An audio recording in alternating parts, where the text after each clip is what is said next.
How did the Big Six do this weekend? I'm actually scared to say this. Is this Arsenal's year? Let me start off the video by saying, is it Arsenal's year? What's up, YouTube? It's about Kevin 26, man. Back on another video. We're back with another banger. And is this Arsenal's year? I'm scared. It's scary. It's scary. Because I don't, if you guys know on this channel, we don't like Arsenal here. Like, City haven't been the best. Liverpool haven't been the best. And Arsenal is just cruising, ladies and gentlemen. Arsenal is just cruising. They only lost one game. They conceded 3 goals this season. They scored 16 goals. They're sitting top of the league with 22 points. 22 points. Arsenal is sitting up top of the league, ladies and gentlemen. Listen to me. Let's go to the table, man, from 1st to 10. And we're going to talk about how did Big 6 team do this weekend, ladies and gentlemen. And if you guys don't know, my team, unfortunately, both of my team, unfortunately, lost yesterday. City and Barca. So we're gonna get into this. There's gonna be a good one. So make sure you guys drop a like, drop a follow, and don't forget to, if you're trying to start YouTube, don't forget to check out vidIQ down below in the comments. Click the link, sign up, man. And if you're trying to get content, they give you thumbnails. They help you with everything else like thumbnails, video ideas, what's trending in your niche. So make sure you guys check out vidIQ down below in the comments. So without further ado, the table right now for the Premier League, and there's some surprisings. There's some surprise in the table. Your boy is very surprised with some of these teams, ladies and gentlemen. Like, we're going to go through it, and I'm going to talk about some teams and after I'm going to talk about the Big 6. But yeah, Arsenal is sitting first with 22 points. Bournemouth second. Bournemouth is second with 18 points. Spurs is third. I told people Spurs are going to finish top 4. They're going to finish third. They didn't believe me. They're on track so far to finishing third. So we'll see what happens. I'm sorry, by the way. I had Arsenal finishing 5th or 6th. I know. If you watch the video over the summer, I had Arsenal finishing 5th or 6th. And by the looks of it, these guys are getting tougher, man. It's simple as it is, man. And then we got Sunderland 4th. Sunderland is 4th. Manchester City 5th. United is 6th. United is 6th.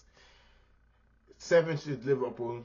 8th is Aston Villa. 9th is Chelsea. And then 10th is Crystal Palace. And then the bottom 3 is Nottingham Forest, West Ham, and Wolves. They haven't been doing good out of the season. So yeah, I want to give a big shout out to Bournemouth and Sunderland for what they've been doing this season, man. For Bournemouth to be second in the league and Sunderland, who just got promoted, being 4th in the league, and they just been doing an absolutely beautiful of a job. As you guys know, especially Bournemouth, Semenyo has been a huge part for them, even though they lost their left back. They lost a few other players as well, but they've been doing a good job on the season. Their coach has been very fantastic, and like I said, Semenyo has been a huge part. Clivert has been a huge part. Emerson, the Brazilian, has been a huge part. So let's see where we finish. But we're gonna start off with Saturday, ladies and gentlemen. Which the first game, like I was just talking about Sunderland, and on the Sunderland topic, we might as well talk about Sunderland versus Chelsea. Chelsea losing at home to Sunderland. Now, this is crazy.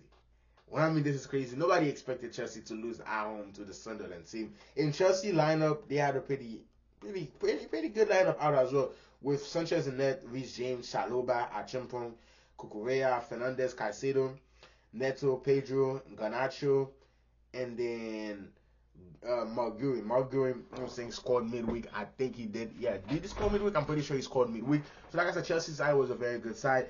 Now, Sunderland came into this game. They were playing 5-4-1. As a lot of teams going to Stamford Bridge is not easy, especially for a new promoted team. It's never easy going to Stamford Bridge. So them playing that kind of low block was very good. With Chelsea, after broke that low block kind of early. They scored in the 4th minute of the game, and then in my head, I'm like, oh yeah, Chelsea's going to win away with this game. It's probably going to be like a 3-0, 4, like 3-1. Like, Chelsea was going to win this game comfortably, in my opinion. That's what I was thinking when Chelsea went 1-0 up in the 4th minute with Garnacho scoring. And then, Sunderland equalized in the 22 minutes. I'm like, damn. I'm like, in my head, I'm still thinking, like, Chelsea is just going to get the job done, man. With the amount of signings that Chelsea did, they should get the job done. Simple as it is. They should have got the job done. Players on their bench was Estavao, Torsten, Giddens, Santos, George, Jorgensen, Hato, Fofana, Lavia. They have players injured. Yes, I understand that. Chelsea, the thing is, I made a TikTok about it. I said it. Chelsea, you have players injured. Yes, you do. But who are you missing? You're missing the lab. Palmer, Gusto, Cowell, and Badachile.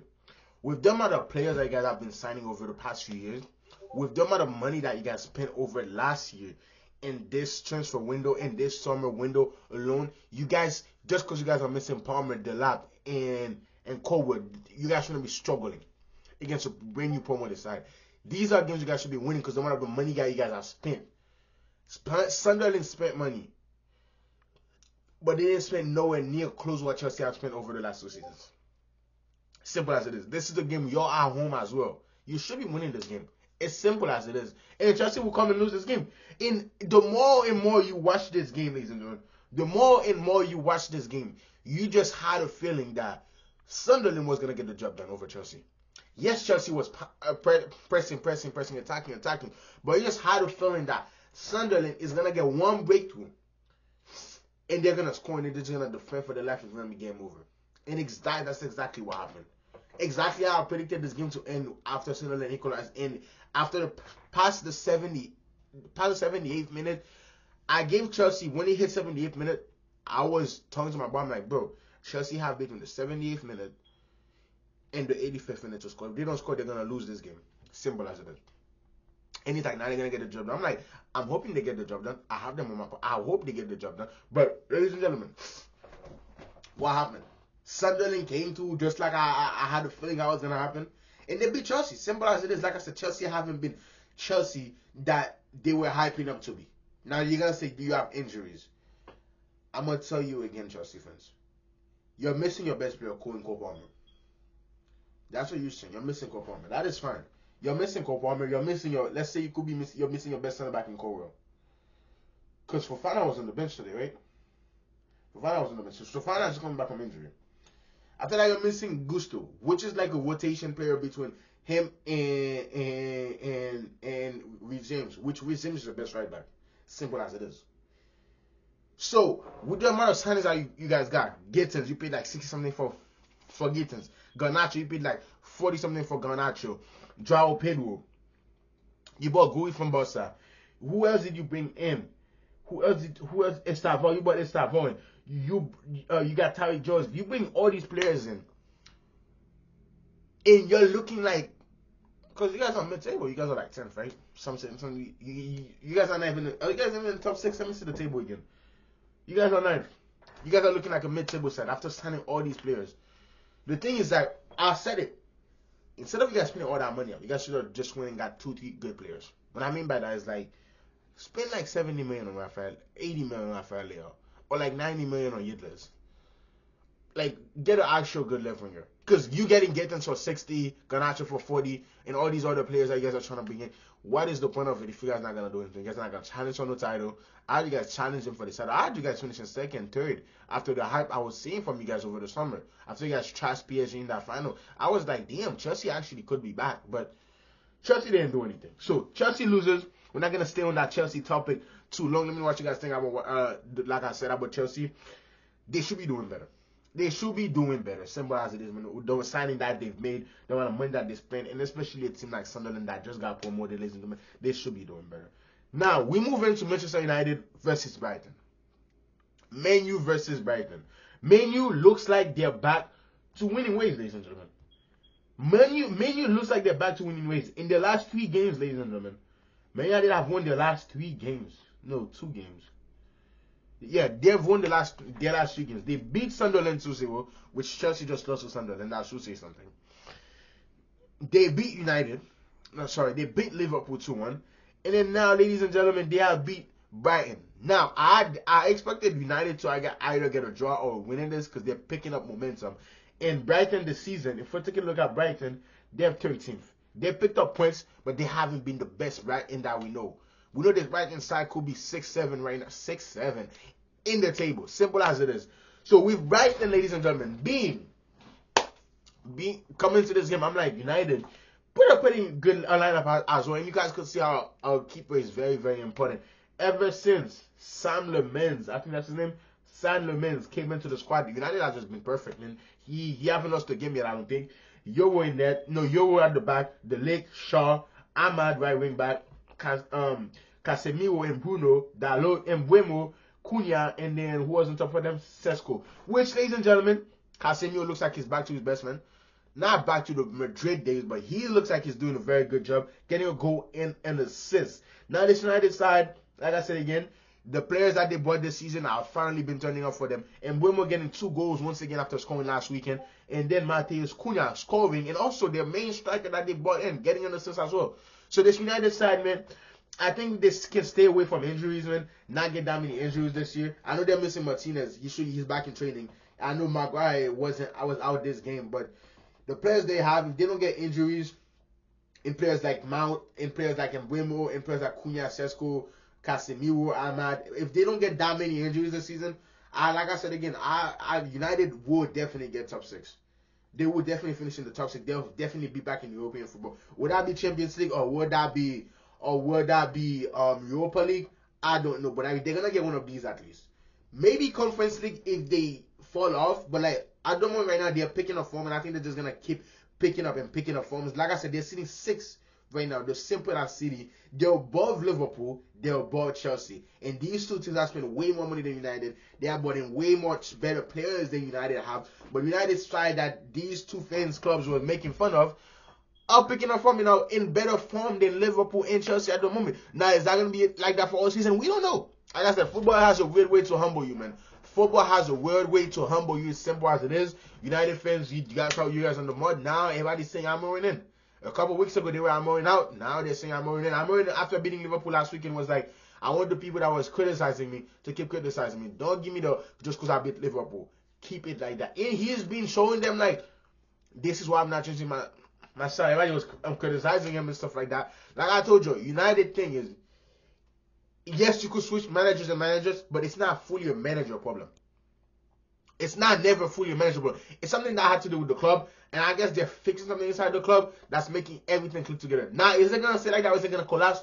We don't know. But like I told you, I talked about United a couple weeks ago on this channel, and I said that some players, captains, had to go. Now, Bruno, I was talking about Bruno mainly. I was like, Bruno might be the problem at United, but he's been like, you know what I'm saying? I still think United needs to get rid of some players, bring new players, and then like fix whatever they gotta fix inside the club. But going to managers after managers is never gonna fix the problem. It's like it's like a girl going to niggas thinking like she's gonna no. You gotta stick with one person, man. That's how it is. You gotta stick with one manager and see that. Arsenal's been sticking with Arteta, and they're first in the league right now. They've been seeing progress after progress after progress. Even though I don't like Arsenal, but I gotta give them the props. Like I said, when I'm talking about these, I'm not gonna make no biased opinion. I'm just gonna speak straight facts. Like I'm watching ball, like I don't support. It's simple as it is. I'm not gonna put no hatred towards any team. I might laugh at your team because you lost, but you know what I'm saying, we're not gonna show no hatred. So United being back on form is simple as it is. Very good for United. They're getting back to the glory days, I guess. Can United do a big one? Can United keep this up for the rest of the season? We'll see what happens. Like I said, if injuries doesn't strike in this club, which I don't hope injuries on anybody, on any team, United will be very, very fine, ladies and gentlemen. So United winning 4-2. Now, to end Saturday off, ladies and gentlemen, for the Big Six, we had Brentford versus Liverpool. I had a weird feeling about this, that Liverpool was going to drop points in this game. I didn't expect them to lose. But in my opinion, I'm thinking like Liverpool can also get a result in this game. It could have went 2 ways. I'm like, Liverpool, is that like 4 losses in the Premier League, ladies and gentlemen? Let me see. Liverpool last 4 games in the Prem. I want to see Liverpool last 4 games in the Prem. Their last 4 games in the Prem, they lost to Palace, lost to Chelsea, lost to United, lost to Brentford. Now, after beating a very, very bad Brentford side over the week midweek 5-1, Liverpool fans thought they were back. And if you know Brentford this season, every single game they played this season, they've conceded 11 goals. By 11 goals, they've conceded 11. They've conceded 5 from Atleti, 5 from Liverpool, and the only game that they only conceded 1 goal was against Galatasaray, which they beat Galatasaray 5-1. So every single one of the games finished in 5-1. So you beating Frankfurt, you guys beat Frankfurt, yes, but you guys thought you guys were back. Now, the lineup that Liverpool went with this weekend, to be honest with you, I was out. I didn't watch this game. But they went with Keller and... No, damn. I want a second. They went with Mama Dashvili and Ned Van Dijk, the dance breaker, Konate, Bradley, Keres, Jones, Sozobai, Gakpo, Salah, Wirtz, and Etetike. It was a very strong Liverpool side.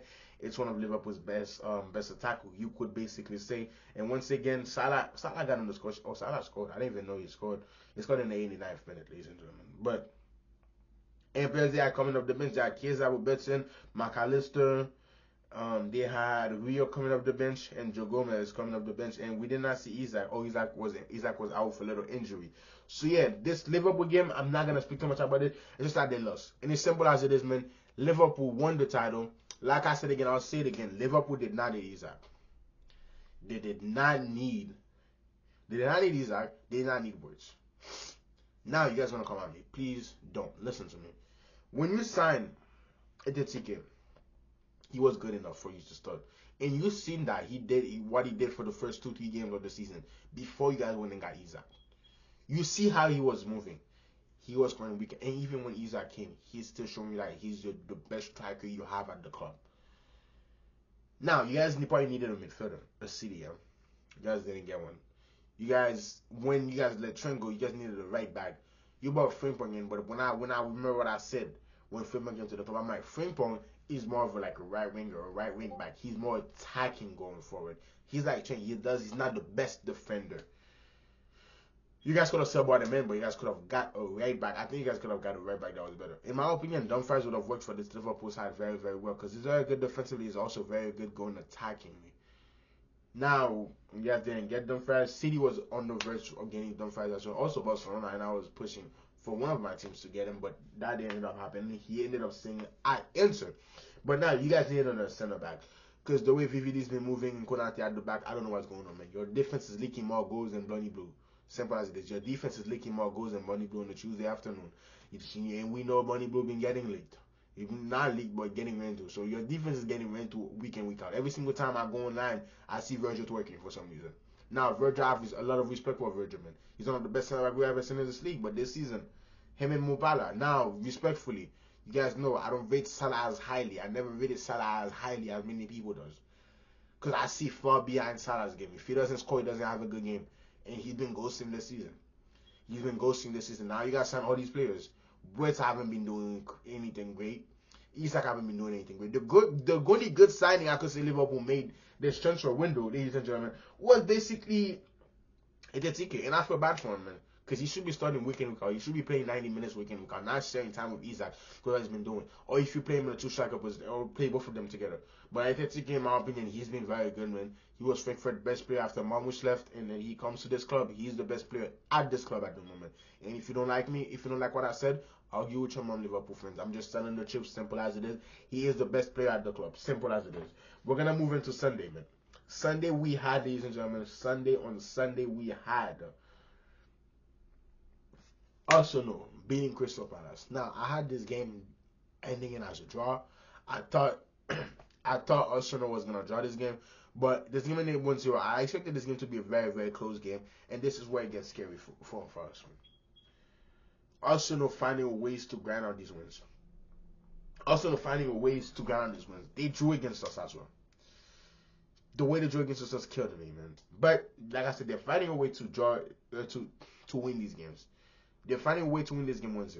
Now, can they keep this all season? We've seen Arsenal do this and find out how to keep wins early during the season. But what matters is, can you keep when the players get fatigued? Can you keep that up with 10 games left of the season? When the Champions League quarterfinals, when the Champions League round of 16s, can you do that? And Arsenal haven't been able to do that over the past few years, and they've said they never had the depth. Now you guys can complain because you guys got the center backs, you guys got the attackers, you guys got the depths. You guys got to cover for Saka, you guys got to cover for Martinelli, you guys got to cover for Gyökeres, you guys got your striker, you guys got to cover for Eze or whoever in the play. You got to cover in the midfield, you got to cover for the left backs and right backs, you got to cover for the center backs. And you have a keeper on the bench as well, so Arsenal have the depth. And this is where it gets scary. But like I said against this Arsenal, we can get a little worried. But at the end of the day, I got to call you and tell you that it's Arsenal. Remember when City won the league, Arsenal was stressful like most of the year. What happened? They choked. Now it was because of injuries. My question is, can they keep this up? Now, even if Arsenal lose, that doesn't matter yet. Why does that doesn't matter? Who's gonna be challenging them for the title? That's the real question. Who's gonna be challenging this Arsenal side for the title? Liverpool ain't doing jack shit. City ain't doing jack shit. Arsenal, no, Chelsea ain't doing jack shit. United can't really do it. Spurs sometimes maybe good, sometimes maybe shit. Simple as it is. It's simple as it is. Spurs is sometimes maybe good, sometimes maybe shit. So what do we really gotta do? How are we really gonna do this? Who's gonna challenge these little motherfuckers for the title? We don't know. That's the thing. I want it to be City, but we're gonna jump into the City game now. We just lost to Aston Villa 1-0. What's going on? Now, I put this game on. I fell asleep. Not gonna lie to you. When I woke up, it was the Clasico was about to start and City was losing. I was watching the Clasico, getting mad at Barcelona outside the City game on my monitor. So, what happened with the City side? Because us City, we went for a pretty good lineup. Now, I know we did not go with Nico. I thought Nico should have started this game. Like I said again, with Reinders and Bernardo Silva, Nico should be starting this game, especially when we're missing Rodri. He's our best CDM after Rodri. Kovacic came off the bench as well. It was very nice to see, but Haaland scored. He was offside, so his streaks does end after 12 consecutive games of scoring. So that's the second time this season he hasn't scored. That's the second time this season Erling Haaland hasn't scored. So we'll see what happens, man. But City losing again, and that's the first time I think City lost since how many games? We've lost. This is the first time we've lost since we lost to Spurs, I'm pretty sure. The last time we lost to Brighton, 2-1. We lost to Spurs 2-0, then we lost to Brighton. And we beat United, Napoli, drew Arsenal, beat Huddersfield, beat Burnley, draw with Monaco, beat Brentford, beat Everton, beat Villarreal. So that's like a 9 game where we didn't lose a game. But when we finally lose, this is our third loss of the season. 3 losses already. Now the thing is with City and Pep Guardiola, by the looks of it, we are getting everybody back. I think we got everybody back. I don't think we're missing anybody from injury except for Rodri. That's not 100% fit. Rodri and Kusanov. That's only 2 players that are missing. Now the thing is City. Once this team start clicking, this is what's gonna save the Premier League game. Once City start clicking, I'm telling you this right now. Once City start clicking, ladies and gentlemen, Arsenal, you better not drop points, because we know what City can do. Now, I'm never gonna come out here and say City's gonna win the league, because I love when people say, "Oh, so and so's favorite to win the league, so and so's favorite to win the league," and then City goes and win it. Only thing I know is how City went on this 9-game, 10-game winning streak. They're gonna do it at the end of the season again. Instead of 10 games, it's gonna be like 18 plus games where City doesn't lose a game. And in these 18 plus games, they're not gonna be draws or like half of them are just no. You can have like 1 or 2 draws in there, and it's just gonna be City winning. And this is what's gonna get scarier. Can the rest of the league keep up? Can Arsenal stay and keep doing what they're doing? Because one thing I've learned is you'd rather lose in the beginning of the season and finish the season strong when it matters, when you're in the title race, and you don't drop points, then drop points when it matters the most in the title race. And that's why City's been so great when they've done that 4 peats. Those 4 peats, winning the league 4 times in a row. City started the season, cool, winning. City lose 1 game, boom, draws, boom, win, draw, lose, or draw, boom. They lose these games already. These games teach you, breaks you in a way early in the season so you don't do that later in the season. Because you know all these losses gonna touch you later in the season. And that's what also know when they went on that crazy run, they were top of the league for like 4 months, I think it was, or like however long it was. And then they just went on that losing streak. Boom, losing. Simple as it is. So, let's see what happens, man. I still have faith in my boys. I still have faith in City. Who does City play, by the way? City, who do we play, man? I'm very disappointed that we lost to Aston Villa, though. Don't get me wrong, Aston Villa is a very good side anyway. But City plays Swansea in the AFL Cup Wednesday, and then we are home to Bournemouth. Which the game against Bournemouth is a must win, because after Bournemouth, we got damn. So you telling me our next 4 games, ladies and gentlemen, after Swansea, It's Bournemouth, Dortmund, Liverpool, Newcastle, and then Bayern Leverkusen, which I'm not worried about Bayern Leverkusen. But yeah, it's gonna be these games are gonna decide if City's gonna do something for the season for real, for real. Starting Saturday, it's our redemption. It's our redemption. If City's gonna do something in the title, you guys are gonna know it. If City's gonna do something in the title, you guys are gonna know it. It's gonna be winning against Bournemouth, winning against Dortmund, beating Liverpool, beating Newcastle, beating Leverkusen, and then beating Leeds. We're gonna know for sure. We're gonna know for sure. We're gonna know for sure. We're gonna know for sure in this next month coming up if City is gonna do something for the title. Because if we can win these games, ladies and gentlemen, going into December, we don't know what Arsenal's gonna do. We'll have to see. They have some favorable fixtures. We got our hardest, toughest fixture coming up in this next month. So we gotta see what we can do. Like I said, games are gonna start picking up and picking up. This is where rotation is gonna be very, very, very important. And teams are gonna start getting tired. Players are gonna start getting tired. Injuries. I don't hope any injuries on anybody, but this is how it's gonna be.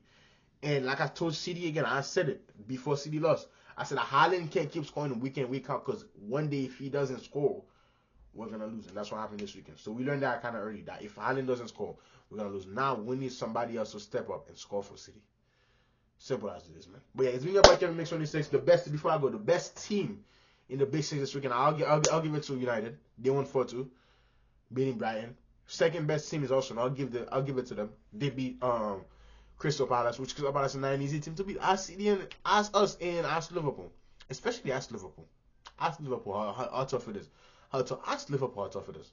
So yeah, like I said again, in the West team, I don't know, man. Oh, now, by the way, Spurs won 3-0 as well. We didn't talk about Spurs. My fault, Spurs fan. Spurs, I'm sorry, Spurs. We didn't talk about you guys. Spurs beat Everton 3-0. A huge win for Spurs. We got 4 minutes. Let's talk about it, man. Spurs, I'm sorry, Spurs fans. Don't come at me in the comments. I'm so sorry we didn't talk about Spurs. Now, Mickey Van der Ven getting 2 goals. Yes, Van der Ven getting 2 goals, ladies and gentlemen. Doing this and that. I heard Everton haven't conceded from corners in a while. Mickey Van der Ven, one of the fastest backs in the Premier League, came in and was like, nah, it's over. You know what I'm saying? He scored, and then Saar scored, beating Liverpool, and Spurs keeping the clean sheet. Spurs looks like I said again, Spurs 1 week they're great, the next week we don't know what to expect from Spurs. 1 week they're great, and then like I said again, they draw to Wolves, draw to Bordeaux. These are 2 games that they should have won. They beat Leeds. They lost to Aston Villa, which we just lost to Aston Villa as well. They drew against Monaco, which we drew to Monaco as well. And then they just beat Everton 3-0. Now, Everton this season has been very, very good, ladies and gentlemen. Yes, they lost to City. Then I know they lost to Spurs as well, but Everton this season is gonna finish in the top 10 of the table. They're gonna be up there, man. They got a very great squad. So Spurs getting that win, it's not no easy win, especially away from home, especially going to Everton and beating Everton 3-0 away from home. It's never an easy task. So fair play to Spurs, man. Matter of fact, the best team has to be Spurs, because that was the hardest task they had to do. Because United was home, Arsenal was home, but Spurs going away to Everton, and Everton side has been very good, and has been very good defensively as well this season. Jack Grealish has been on fire. Him and I and Jules Buhal. So we gotta give it to Spurs, man. Spurs been very, very good. But yeah, it's been your boy Kevin Mix 26, man. Like I said, like I told you again, make sure you guys drop a like, drop a follow. Don't make sure you guys put that notification so you guys don't miss a video. And don't forget to check vidIQ down below, man. Get the link, click on the link, sign up, do it, and then yeah, let's go, man. It's been your boy Kevin Mix 26, boys. I love you, and I will see you on the next one. Ski up. Let's get it.